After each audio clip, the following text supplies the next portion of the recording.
বিসমিল্লাহির রহমানির রহিম। সুপ্রিয় শিক্ষার্থীবৃন্দ, আসসালামু আলাইকুম। 2020-2021 সালের ধামরাই কলেজের একাদশ শ্রেণীর শিক্ষার্থীবৃন্দকে আমি আইসিটি বিভাগের পক্ষ থেকে ধন্যবাদ জানাচ্ছি। আজ তোমাদের মাঝে আমি আইসিটি বিষয়ে ক্লাস দেব। তোমরা একাদশ শ্রেণীতে 2020-21 শিক্ষাবর্ষে ভর্তি হয়েছ। তোমাদের সাথে আমরা সশরীরে হাজির হয়ে ক্লাস দিতে পারছি না, যার দরুন তোমাদের সাথে আমরা অনলাইনে ক্লাস দিচ্ছি।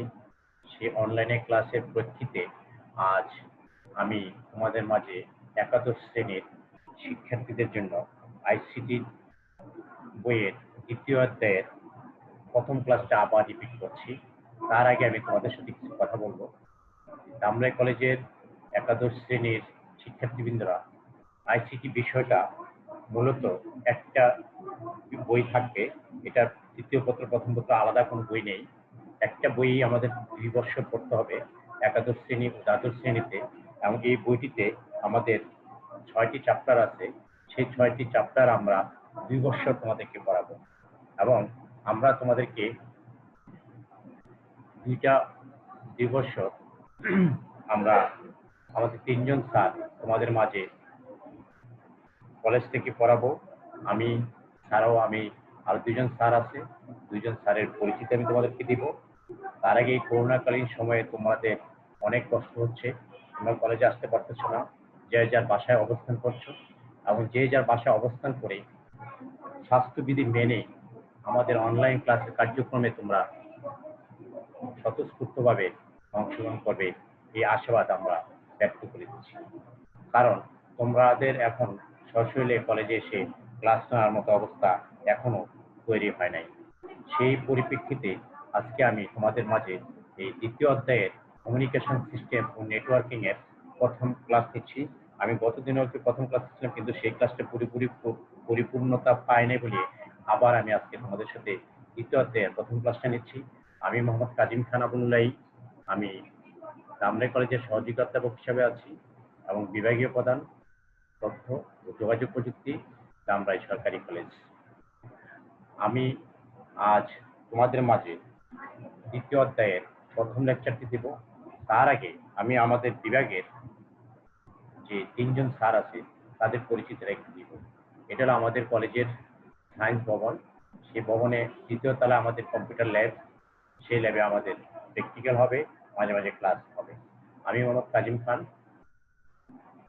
তারপরে আসছে মোহাম্মদ সাইদ আনোয়ার, উনি প্রভাষক হিসাবে আছে ফিজিক্স ডিপার্টমেন্টে, তাছাড়া সে আইসিটি বিভাগের ক্লাস নেবে। এরপর আসছে মোহাম্মদ সাইফুল ইসলাম, প্রভাষক হিসাবে আছে, সেও গণিত বিভাগে এমনি কর্মরত, আইসিটি ক্লাস নেবে। আমি টিচারদেরকে পরিচয় করে দিলাম। এখন আমি তোমাদের মাঝে এই আইসিটি বই বিষয়ে কয়েকটা কথা বলবো।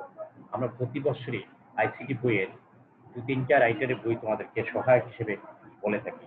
এইবার আমাদের জাতীয় টেক্সট বোর্ড পাঠ্যপুস্তক তারা আমাদেরকে একটি বই ফিক্সড করে দিয়েছে সরকারিভাবে। সেই বইটা আমি তোমাদেরকে দেখাচ্ছি। সেই বইটা তোমরা সরকার কর্তৃক নির্ধারিত বইটা অবশ্যই তোমরা কিনবে। সেই বইটা হলো এটা। সবাই তোমরা এটা লাইব্রেরিতে পাবে। এছাড়া এই বইটা এবার নতুন শুরু হয়েছে, এই বছর থেকে সরকার পাঠ্য করে দিয়েছে। এছাড়া আমরা এটার সাবস্টিটিউট হিসেবে, সহায়ক হিসেবে আমরা একটা বই তোমাদেরকে পড়াবো। সেটা হলো সৃষ্টিকের মোহাম্মদ মাহবুবুর রহমান স্যারের বই। সেই বইটা ভালো করছে। তাছাড়া বাজারে আরো অনেক বই আছে, সেই বইটি তোমরা কিনতে পারো। যেমন কাজল ব্রাদার্সের বই আছে, প্রকৌশলী মজিবুর রহমান স্যারের বই আছে, তারপরে লেকচারের বই আছে, অন্যান্য রাইটারের বই আছে, তোমরা সেই বইগুলো কিনতে পারো। তারপরে আমি আরেকটা বই যেটা বলবো, আমি তোমাদের এই আইসিটি বিভাগ ছাড়াও আমি সয়েল সায়েন্সের বিভাগের কৃষি শিক্ষার ক্লাস নিব তোমাদের সাথে। সেই কৃষি শিক্ষার ক্লাস নেওয়ার জন্য আমি একটি বই লিখেছিলাম। সেই বইটা আমাদের বিভাগের অন্যান্য স্যারও তোমাদেরকে বলিবে। ওই বইটা আমি পড়াই আমার সহায়ক হিসাবে। সেই বইটা তোমরা ভালো লাগলে তোমরা কিনবে। আশা করি তোমরা এই বইটা সবাই দেখেছো। এরপর আমি যেটা চ্যাপ্টারের মধ্যে আসতেছি, আজকে যে চ্যাপ্টারটা পড়াবো সেটা হলো কমিউনিকেশন সিস্টেম ও নেটওয়ার্কিং। এই চ্যাপ্টার শেষে আমরা এই নিম্নের বিষয়গুলো সম্পর্কে আমরা জানতে পারব। যেমন কমিউনিকেশন সিস্টেমের ধারণা আমরা বর্ণনা করতে পারবো। তারপরে আসছে ডেটা কমিউনিকেশনের ধারণা ব্যাখ্যা করতে পারবো। তারপরে আসছে ডেটা কমিউনিকেশন প্রক্রিয়াটা আমরা বিশ্লেষণ করতে পারবো। তারপরে আসছে ডেটা ট্রান্সমিশন মুড এর শ্রেণীবিন্যাস করতে পারবো। তারপরে আসছে ডেটা কমিউনিকেশনের মাধ্যমসমূহের মধ্যে আমরা তুলনা করতে পারবো। তারপরে আসছে ডেটা কমিউনিকেশন মাধ্যমসমূহের যে কমিউনিকেশন পদ্ধতির মধ্যে যে প্রয়োজনীয়তা সেটা মূল্যায়ন করতে পারবো। তারপরে আসছে ডেটা কমিউনিকেশনের যে অপটিক্যাল ফাইবারের গুরুত্ব সেটা আমরা বিশ্লেষণ করতে পারবো। ওয়্যারলেস কমিউনিকেশন সিস্টেমগুলোর বিভিন্ন অংশসমূহ আমরা তাদের চিহ্নিত করতে পারবো। তারপরে আসছে বিভিন্ন প্রজন্মের যে মোবাইল ফোন কমিউনিকেশন যে পদ্ধতিগুলি আছে এটা একটা আরেকটার সাথে আমরা তুলনা করতে পারবো। তারপরে আসছে তথ্য ও যোগাযোগ প্রযুক্তি বিভিন্ন ক্ষেত্রে ওয়্যারলেস কমিউনিকেশন এর ধারণা ব্যাখ্যা করতে পারবো। তারপরে যেটা আমি বর্ণনা করতে পারবো সেটা হলো নেটওয়ার্কের ধারণা সমূহগুলি বর্ণনা করতে পারবো। তারপরে আসছে নেটওয়ার্কের গুরুত্ব সমূহ বিশ্লেষণ করতে পারবো। বিভিন্ন ধরনের নেটওয়ার্কের কার্যাবলীগুলি আমরা বিশ্লেষণ করতে পারবো। নেটওয়ার্কের টোপোলজিগুলো আমরা ব্যাখ্যা করতে পারবো। ক্লাউড কম্পিউটিং এর ধারণা ব্যাখ্যা করতে পারবো। লাস্ট যে পয়েন্টটা সেটা আসবে ক্লাউড কম্পিউটিং এর সুবিধা ব্যাখ্যা করতে পারবো। এই পয়েন্টগুলি আমরা এই চ্যাপ্টারের পরে শিক্ষণ ফল হিসেবে আমরা যেটা বলে থাকি সেইগুলো আমরা প্রত্যেকটা জিনিসই আলাদা আলাদাভাবে ব্যাখ্যা করব এবং এই চ্যাপ্টার শেষে তোমরা প্রত্যেকটা জিনিস সম্পর্কে ধারণা নিতে পারবে। তাহলে আমি প্রথমে যেটা আসবে সেটা হলো কমিউনিকেশন সিস্টেম। কমিউনিকেশন সিস্টেমের যে ধারণাটা আমরা যেটা বলে থাকি যে কমিউনিকেশন সিস্টেমটা হলো এমন একটা সিস্টেম, এটা একটা সহজজাত প্রক্রিয়া। সেই সহজজাত প্রক্রিয়ার মাধ্যমে আমরা যদি ডাটা কমিউনিকেশনে এক স্থান থেকে আরেক স্থানে আমরা ডাটা প্রেরণ করতে পারি, সেটা কম্পিউটারের মাধ্যমে বা অন্য কোনো মাধ্যমে আমরা সেটা করতে পারি, সেটাকে বলবো আমরা কমিউনিকেশন সিস্টেম। কমিউনিকেশন সিস্টেমের জন্য আমরা সাধারণত কি করে থাকি, ডিজিটাল সংকেতকে অ্যানালগ সংকেতে এবং অ্যানালগ সংকেতকে আমরা ডিজিটাল সংকেতে পরিণত করার প্রয়োজন পড়ে। এবং ডাটা কমিউনিকেশনের যেই সিস্টেমটা সেই সিস্টেমে অ্যানালগ সংকেত ও যে ডিজিটাল যে সংকেত থাকে সেই সংকেতের মধ্যে একজন আরেকটার মধ্যে পারস্পরিক একটা পরিবর্তন হয়ে থাকে, যেটা আমরা পরিবর্তনের জন্য সাধারণত আমরা মডেম ব্যবহার করে থাকি। সেই মডেমের মাধ্যমে আমরা এক স্থান থেকে আরেক স্থানে ডাটা প্রেরণ করার জন্য এটা বিশাল ভূমিকা নির্ভর করে। তারপরে আসছে ডাটা কমিউনিকেশন। ডাটা কমিউনিকেশনটা কি?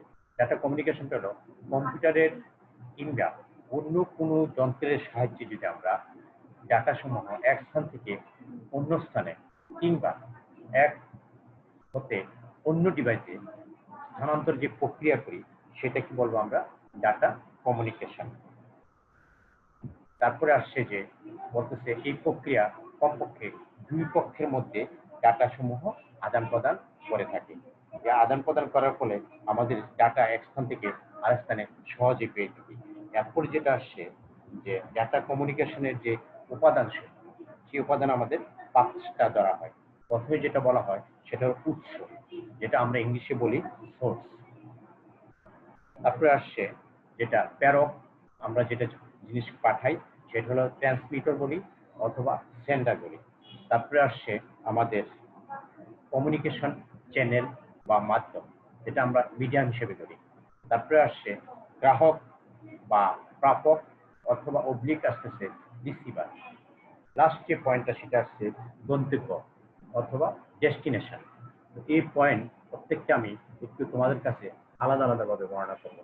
এই ডাটা কমিউনিকেশনের যে পাঁচটা উপাদান সেই পাঁচটা উপাদানে আমি আলাদা আলাদাভাবে বর্ণনা করবো। তো প্রথম যে পয়েন্টটা আসবে সেটা হলো উৎস। উৎসটা কি? যেই ডিভাইস হতে ডাটা পাঠানো হয় তাকে উৎস বলে, মানে উৎসটা হলো স্টার্টিং পয়েন্ট। যেটা ক্যামেরা হতে পারে, মাইক্রোফোন হতে পারে, কম্পিউটার হতে পারে, কিবোর্ড হতে পারে। তারপরে যে পয়েন্টটা আসবে সেটা হলো আমরা বলি প্রেরক বা ট্রান্সমিটার বা সেন্ডার। সেটা হলো উৎস থেকে যে আমরা ডাটাটা নিব সেটা প্রেরক যন্ত্র কমিউনিকেশনের মাধ্যমে পাঠায়, কমিউনিকেশনের মাধ্যমে এক স্থান থেকে আরেক স্থানে পাঠান। যেটা হতে পারে মডেম, রাউটার হতে পারে, আমরা যেটা এখন প্রতি ঘরে চালাচ্ছি, এই 4G বাসায় রেখে, টিভি স্টেশন হতে পারে, রেডিও স্টেশন হতে পারে। তারপর আসতেছে মিডিয়াম বলি যেটা আমরা, সেটা হলো মাধ্যম। মাধ্যমটা কি? যার মধ্যে দেওয়া ডাটা এক স্থান থেকে অন্য স্থানে যায়, তাতে আমরা কমিউনিকেশন চ্যানেল বা মাধ্যম আমরা বলে থাকি। যেটা কি হতে পারে? টেলিফোনের লাইন হতে পারে, তারপর হতে পারে ফাইবার অপটিক কেবল হতে পারে, তারপরে হতে পারে মাইক্রোওয়েভ হতে পারে, ইত্যাদি হতে পারে। তাইলে এরপরে আমাদের এই মিডিয়াম সম্বন্ধে আমরা জানতে পারলাম মাধ্যমটা কি। তারপরে আস্তে আস্তে আমাদের রিসিভার। রিসিভারটা আসতেছে যে আমরা যেটা গ্রহণ করব, মানে প্রাপক। কমিউনিকেশনের মাধ্যমে যার কাছে পাঠানো হয় তাকে বলবো আমরা গ্রাহক বা প্রাপক। যেমন মডেম, রাউটার, টেলিফোন, এক্সচেঞ্জের এইসবগুলোকে বলবো আমরা গ্রাহক বা প্রাপক। তারপর আসছে গন্তব্য বা ডেস্টিনেশন। গন্তব্য বা ডেস্টিনেশনটা কি? সর্বশেষ যে গন্তব্যে আমরা জিনিসটা পৌঁছাবো, লাস্ট যে পয়েন্টটা, সেই পয়েন্টটাকে বলবো আমরা ডেস্টিনেশন। সেক্ষেত্রে সার্ভার বা পার্সোনাল কম্পিউটার দরকার পড়ে। সেগুলো হলো কম্পিউটার, সার্ভার, টেলিফোন বা মোবাইল ফোন ইত্যাদি আমাদের দরকার পড়ে। তারপরে আমাদের যে জিনিসটা নিয়ে আমরা আলোচনা করব সেটা হলো ব্যান্ডউইথ। সবচেয়ে মোস্ট ইম্পর্টেন্ট পয়েন্ট এখন বাংলাদেশে। বর্তমান বিশ্বে আমাদের সবারই কম বেশি ইন্টারনেট এবং তার গতি বা স্পিড সম্পর্কে একটা ধারণা আছে। সেই ধারণাটা দেখা যাচ্ছে যে এই গতি বা যে স্পিড থাকে, সেই গতি বা স্পিড প্রতি সেকেন্ডে যে পরিমাণ ডাটা আমরা সাধারণত এক স্থান থেকে আমরা অন্য স্থানে যে পাঠাই, তাকে সে যে হারটা পাঠানোর, ডাটা বানাতে যে হারটা, সেটাকে আমরা ব্যান্ড উইথ বলে থাকি। সেই ব্যান্ড উইথটা সাধারণত মাপা হয় বিপিএস দ্বারা। বি দেয়া বিট, পি দেয়া পার, এস দেয়া সেকেন্ড, মানে বিট পার সেকেন্ড। ব্যান্ডউইথকে একটি হাইওয়ের মধ্যে দিয়ে কার চলাচল দ্বারা তুলনা করলে ব্যাপারটা একদম সহজ বোঝা যায়। সেখানে দেখা যায় যে হাইওয়ে হচ্ছে নেটওয়ার্ক আর কার হচ্ছে প্রেরণকৃত ডাটা। হাইওয়ে যত বেশি প্রশস্ত হবে, তত বেশি কার একসাথে পাশাপাশি চলতে পারবে। সেই ক্ষেত্রে দেখা যাচ্ছে তার মানে তত বেশি কার একসাথে নিজের গন্তব্যের স্থলে তাদের ডেস্টিনেশন যে জায়গা আছে সেই জায়গা পৌঁছতে পারবে। একই নিয়মে কম্পিউটার ডাটার ক্ষেত্রে এটা প্রযোজ্য হয়। যত বেশি ব্যান্ডউইথ ডাটা তথ্য একসাথে একটি নির্দিষ্ট সময়ের মধ্যে আমরা প্রেরণ করতে পারবো। সেই প্রেরণ করতে গেলে আমাদের সেই ব্যান্ডউইথের যে প্রক্রিয়াটা, সেটা আমরা সহজে জানতে পারবো। তারপর দেখা যাচ্ছে যে যখন আমরা সাধারণত মোবাইলের মধ্যে গান শুনি, তখন সেটা হচ্ছে একটা ডাটা। আবার মোবাইলে যদি কোনো ভিডিও দেখি, তখন সেটাও একটা ডাটা। তবে এগুলো হচ্ছে ডিজিটাল ডাটা, যাদেরকে মোবাইল কম্পিউটার, ল্যাপটপ ইত্যাদি ডিজিটাল ডিভাইস জমা করে রাখতে পারি। আবার ডাটাকে আমরা অ্যানালগ হিসাবেও জমা রাখতে পারি। সুতরাং এক্ষেত্রে বলা যায় যে প্রতিটি ডাটা যে কোনো ডিভাইসে একটা নির্দিষ্ট জায়গা দখল করে রাখে। তখন সেই ডাটাগুলোকে যদি আরেকটা ডিভাইসে পাঠাতে চাই, আমরা তখন ডাটাটা অনেকগুলো অংশে ভাগ হয়ে অন্য ডিভাইসে চলে যায়। প্রতিটি ভাগ হওয়া অংশ একটি নির্দিষ্ট সময় নেয় অন্যদিকে যাওয়ার জন্য। সেই যে ভাগগুলি যে হয়, সেটাই এক কথা যদি সহজ সরলভাবে বলতে পারি, সেটা হলো ব্যান্ডউইথ। তাহলে বলা যায় যে সময়ের সাথে ডাটা সমূহ এক ডিভাইস থেকে আরেক ডিভাইসে যে ট্রান্সমিট হয়, সেই ট্রান্সমিট হওয়ার হারটাকে বলবো আমরা ব্যান্ডউইথ। তাহলে ব্যান্ডউইথ আমার মনে হয় তোমরা একদম ক্লিয়ার হয়ে গেছে। মেইন কথা হলো হার, সময় হারটা হলো আমরা ব্যান্ডউইথ হিসেবে বলতে পারি। আরেকটু যদি বর্ণনা করি যে ডিজিটাল ডিভাইস থেকে ডাটা যখন আমরা ট্রান্সমিট করব, তখন তার ব্যান্ডউইথকে মাপা হয় বিটস পার সেকেন্ড বা বিপিএস দ্বারা। সেক্ষেত্রে প্রতি সেকেন্ডে কয়টা বিট অন্য ডিভাইসে যাচ্ছে, সেটা হচ্ছে বিপিএস। আর অ্যানালগ ডিভাইস থেকে যদি বের হওয়া ডাটাগুলি আমরা ট্রান্সফার করার সময় ব্যান্ডউইথকে মাপা হয়, সেই ক্ষেত্রে সাইকেল পার সেকেন্ড বা হার্টজ হিসাবে ব্যবহার করি। প্রতি সেকেন্ডে অ্যানালগ ডাটাসমূহ যদি আমরা চক্র বা সাইকেল অন্যদিকে যাচ্ছে, সেটাই হচ্ছে সাইকেল পার সেকেন্ড বা এইচজেড বলি আমরা যেটা। সেক্ষেত্রে দেখা যাচ্ছে ব্যান্ডউইথের কিছু নাম আছে, সেই নামগুলো যেমন ব্যান্ডউইথ স্পিড, ডাটা ব্যান্ডউইথ ইত্যাদি। ডিজিটালের ক্ষেত্রে ব্যান্ডউইথকে নেটওয়ার্ক ব্যান্ডউইথ বা অ্যানালগের ক্ষেত্রে ব্যান্ডউইথকে দ্য ফিক্সড ব্যান্ডউইথ বলা হয়ে থাকে। তাহলে আমরা ব্যান্ডউইথ সম্পর্কে পুরোপুরি ধারণা নিতে পারছি।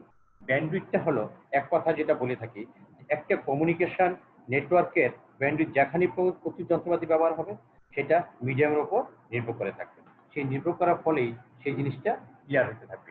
তাহলে আমরা দেখি বিভিন্ন ধরনের কেবল কেবল আমরা সংযোগ করতে পারছি। এই যে ব্যান্ডউইথের কিছু ছবি তোমাদের দেখা দিলাম, একটার মধ্যে কত তার যুক্ত হয়েছে, কত কেবল যুক্ত হয়েছে, সেই চিত্রগুলো আমি একটু দেখিয়ে দিলাম তোমাদের ব্যান্ডউইথের। তারপরে আমি ব্যান্ডউইথের পরে এই যে জিনিসটা আসবে, এই যে ব্যান্ডউইথের আরেকটা জিনিস যেটা ফিগারে দেখা যাচ্ছে, top 10 countries with most installed bandwidth in kbps. Kbps মানে হলো kilo bit per second, kilo bit per second. এরপরে কিলো বিট পার সেকেন্ডের পরে এরপর আমরা যেটা কেবিপিএস বলি সেটা হলো 1000 বিট যখন হবে তখন হবে কেবিপিএস। তারপরে যদি আবার 1 মিলিয়ন বিট হয় প্রতি সেকেন্ডে সেই ক্ষেত্রে বলবো এমবিপিএস, এমবিপিএস। তারপরে যেটা আসবে এরপরের ক্ষেত্রে হবে গিগা বিট পার সেকেন্ড। 1 মিলিয়নের পরে হবে 1 বিলিয়ন, বিলিয়নের ক্ষেত্রে কি হবে সেটা হলো 1 giga bit per second, Gbps. অনেক বেশি ব্যবহৃত। আর 8 বিটকে আমরা সাধারণত 1 বাইট বলি। 8 বিট, 8 বিআইটি বিট সমান সমান 1 বাইট, বিওয়াইটিই বাইট। তাহলে এই ফিগারে দেখা যাচ্ছে top 10 countries with most install bandwidth in kbps. 1986 সালে এই যে Russia, Canada, UK, Germany, France, Japan, United states, বাকি দেশগুলি পার্সেন্টেজ দেখিয়ে দিয়েছে। সেই ক্ষেত্রে 2001 সালে দেখা যাচ্ছে এই যে France, UK, Italy, Korea, Germany, Japan এবং চায়নার ক্ষেত্রে দেখা যাচ্ছে 14%। এই জায়গায় দেখা যাচ্ছে তোমার এই জায়গায় ফ্রান্স, জাপানের ক্ষেত্রে দেখা যাচ্ছে 11%, দেখা যাচ্ছে 10%। ইউনাইটেড স্টেটস 27%, এই জায়গায় যাচ্ছে 17%। তারপরে দেখা যাচ্ছে লাস্ট 2014-এ দেখা যাচ্ছে রাশিয়া, কোরিয়া, জাপানের 8%, ইউনাইটেড স্টেটসে 30%, চায়নাতে 29%, চায়নাতেই বাড়ছে। সেই জায়গায় এই রেস্ট অফ 27%। এই ব্যান্ডউইথের যে পার্সেন্টেজটা সেটা আমরা 3টা ফিগারের মধ্যে তোমাদেরকে বুঝিয়ে দিতে পেরেছি। আশা করি তোমরা বুঝতে পেরেছো। এরপরে আমি তোমাদের সাথে যে আলোচনা করব একটা পয়েন্ট, সেই লাস্ট পয়েন্টটা হলো data transmission method. Data transmission মেথডটা হলো ডাটা কমিউনিকেশনের যখন এক ডিভাইস হতে অন্য ডিভাইসে ডাটা বিটের বিন্যাসের মাধ্যমে যদি আমরা স্থানান্তর করি সেই প্রক্রিয়াটা হবে ডাটা ট্রান্সমিশন মেথড। সেই ডাটা ট্রান্সমিশন মেথডটাকে আমরা 2টা ভাগে ভাগ করতে পারি। সেই ভাগগুলো হলো একটা যাবে প্যারালালি, আরেকটা যাবে সিরিয়াল ডাটা। অনুক্রম মানে অনুক্রম বলতে একটার পর একটা। আর আমরা সমান্তরাল সাধারণত বলি একটা আরেকটারে প্যারালাল যেটা যায়, সমান্তরাল রেখা যেটা বলি, সেটা 2টা ভাগে আমরা এই জায়গায় ডাটা ট্রান্সমিশন মেথডটা ভাগ করেছি।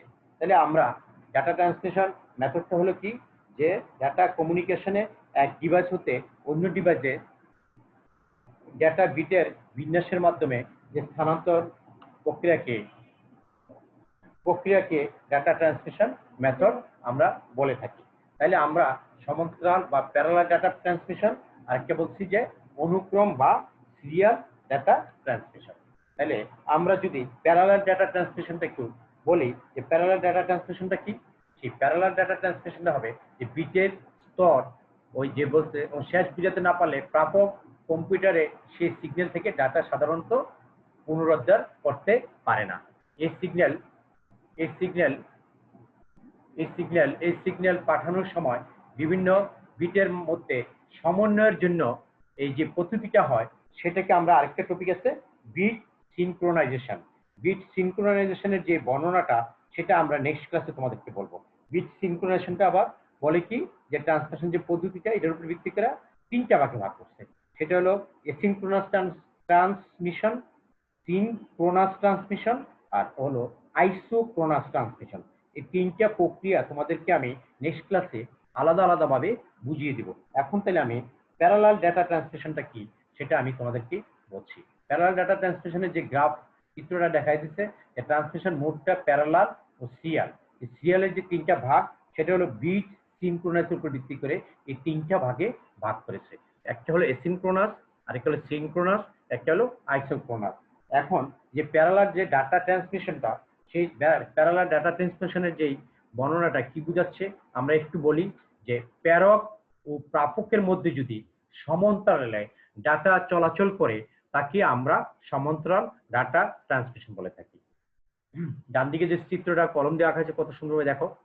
যেমন একটি কেবলের ভিতর দিয়ে একটু আগে বলেছিলাম যে 8 বিট সমান সমান 1 বাইট, সেটার পাশাপাশি 8টি পৃথক লাইনের মাধ্যমে 1 1 0 0 1 0 1 0, যে 8টা যে আলাদা বিট প্রত্যেকটাই আলাদা আলাদাভাবে প্যারালাল যে রেখা থাকবে এটার মাধ্যমে এই যে সেন্ডার থেকে মানে প্রেরক থেকে রিসিভার মানে প্রাপক, সেই প্রেরক থেকে প্রত্যেকটাই এইভাবে যাবে লাইনের মাধ্যমে একটা ডাটা আদান প্রদান করবে। যেমন উদাহরণস্বরূপ বলেছে যে 1 1 0 0 1 0 1 0, তাহলে এই যে এটা বুঝাইছে। তো এই ক্ষেত্রে এই ডাটা যে আমরা একটা আদান প্রদান করি সেটাকে বলবো আমরা প্যারালাল ডাটা ট্রান্সমিশন।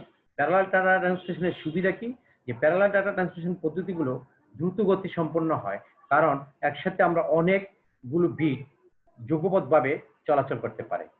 এটা হলো most important advantage of parallel data transmission.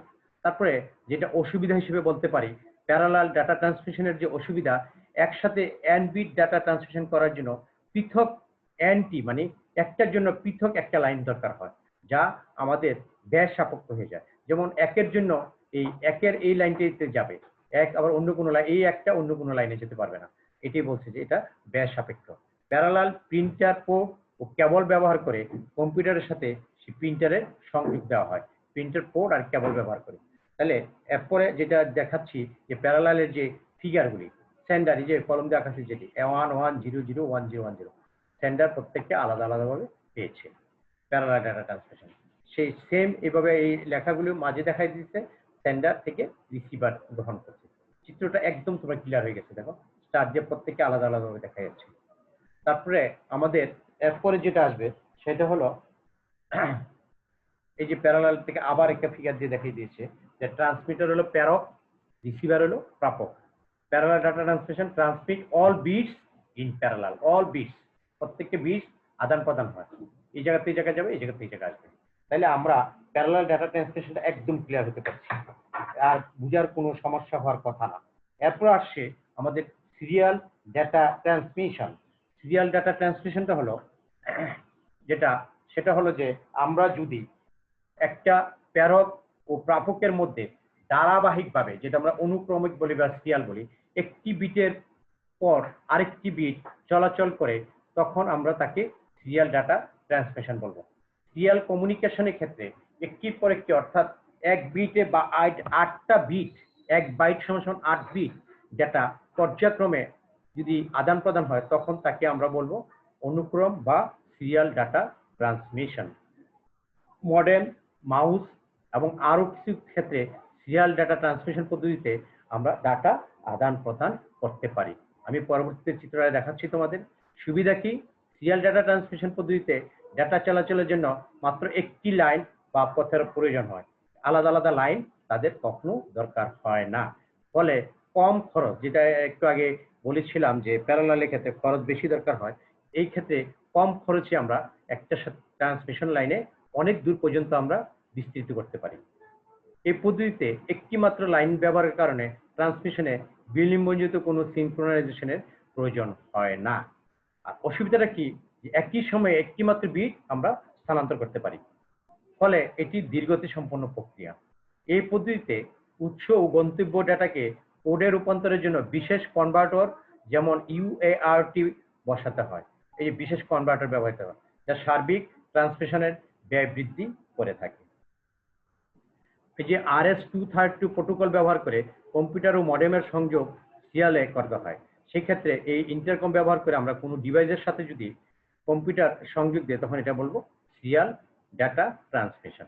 Serial data ট্রান্সমিশনের ক্ষেত্রে দেখা যাচ্ছে, চিত্রটা দেখাচ্ছি যে দেখো এই যে তোমার যাচ্ছে সেন্টার থেকে একটা 110, এই জিরোটা যাওয়ার পরে জিরো যাবে, কিন্তু এই জিরোর আগে কিন্তু এই 1 যেতে পারবে না।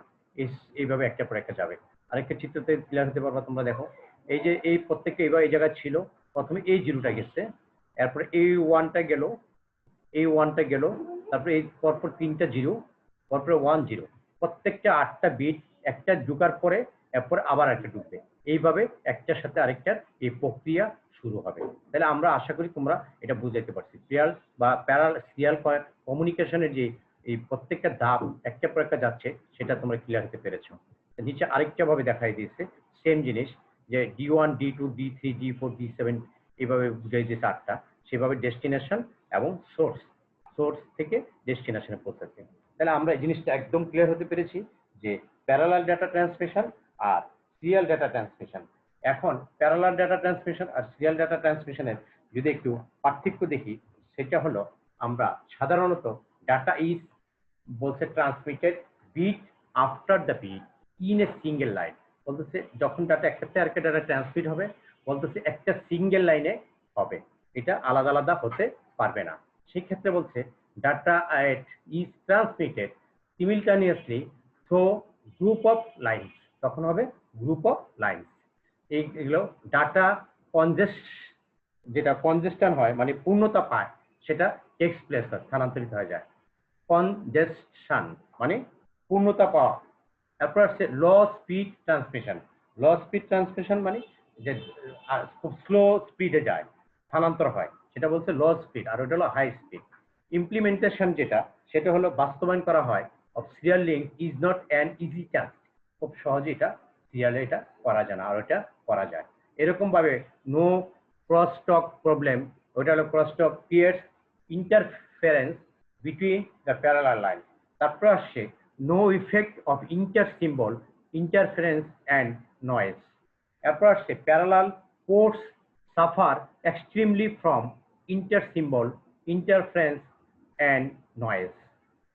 Serial interface is more flexible থাকে to upgrade without changing the hardware, change থাকে হার্ডওয়্যার মধ্যে, চেঞ্জ ছাড়াই হয়ে যায়। প্যারালাল ডাটা ট্রান্সফার মেকানিজম হয় rely on hardware resource and hence not flexible to upgrade. এরপর আসছে serial communication work effectively even at high frequency. আর parallel বাসেসগুলি হয় are hard to run at high ফ্রিকোয়েন্সিতে হয়, ওটা হাই ফ্রিকোয়েন্সিতে অবশ্যই হয় প্যারালাল। তাহলে প্যারালাল ডাটা ট্রান্সমিশন আর সিরিয়াল ডাটা ট্রান্সমিশনটা আমার মনে হয় আর তোমাদের বুঝার কোনো সমস্যা হওয়ার কথা না। এই পর্যন্ত আমি তোমাদের ক্লাসের যে বর্ণনা করলাম এটা তোমরা ভালোভাবে বুঝবে। আর প্রথম ক্লাসে তোমাদের সাথে নিয়েছি একাদশ শ্রেণীর শিক্ষার্থীরা, তোমরা আমার সাথে এই আইসিটি বিষয়ে যে কোনো সমস্যা হলে তোমরা যোগাযোগ করতে পারবে। আর আরেকটা তোমাদের জন্য গুরুত্বপূর্ণ কথা বলি, যে তোমরা যে ক্লাস করতেছো অনলাইনে, আমরা কলেজ কর্তৃপক্ষ online class of Dhamrai government কলেজের একটা ফেসবুক গ্রুপ খুলেছি। সেই ফেসবুক গ্রুপে তোমরা ঢুকে এখনো যারা ক্লাস করতে পারো নাই, তারা লাইক করে এটার অন্তর্ভুক্ত হবা, মানে মেম্বার হবা। তারপরে তোমরা যেই কোনো সময় মনে চায়, অর্থাৎ আমরা রুটিন অনুসারে ক্লাস আগেই আমরা আপলোড করে দিয়ে থাকি, সেই আপলোডকৃত ক্লাস তোমরা রুটিন যখন ক্লাস শুরু হয় এর আগেই তোমরা এই ফেসবুক গ্রুপে ঢুকলে পেয়ে যাবে। অথবা যদি তোমরা ওই টাইমে ঢুকতে না পারো, অন্য যে কোনো সময় তোমরা যদি ঢুকো সেই ক্লাস তোমরা দেখতে পারবে, যার দরুন আমরা এই ক্লাসগুলো আপলোড করে থাকি। অনেকে বলে স্যার আমাদের আইডি দেন, পাসওয়ার্ড দেন। আসলে আইডি পাসওয়ার্ড দিলে তোমাদের ক্লাসগুলো ওই সরাসরি লাইভে হলে অনেক সমস্যা হয়ে যায়, যার দরুন আমরা এই আপলোডের মাধ্যমে করছি যাতে তোমাদের সবার জন্য সুবিধা হয়ে থাকে। অতএব তোমরা এই online class of Dhamrai government কলেজে ঢুকে লাইক দিয়ে তোমরা এই ক্লাসে অংশগ্রহণ করবে। আমাদের প্রত্যেকটা ক্লাস রুটিন অনুপাতে হচ্ছে, তোমরা আশা করি এই ক্লাসগুলি ভালো লাগবে। আমি তোমাদের সাথে এই আইসিটি ক্লাসও নিব এবং কৃষি শিক্ষা বিষয়ের ক্লাসও নিব। তোমরা ভালো থাকো সেই আশাবাদ আমি তোমাদের মাঝে ব্যক্ত করি। তোমরা সবাই ঘরে থাকবে, সুস্থ থাকবে, ভালো থাকবে এবং আমাদের জন্য দোয়া করবে। তোমরা দ্রুত আমাদের মাঝে যাতে আসতে পারো সেই আশাবাদ ব্যক্ত করে আমি তোমাদের মাঝ থেকে আজকে বিদায় নিলাম। সেই পর্যন্ত তোমরা ভালো থাকো, সুস্থ থাকো। আল্লাহ হাফেজ।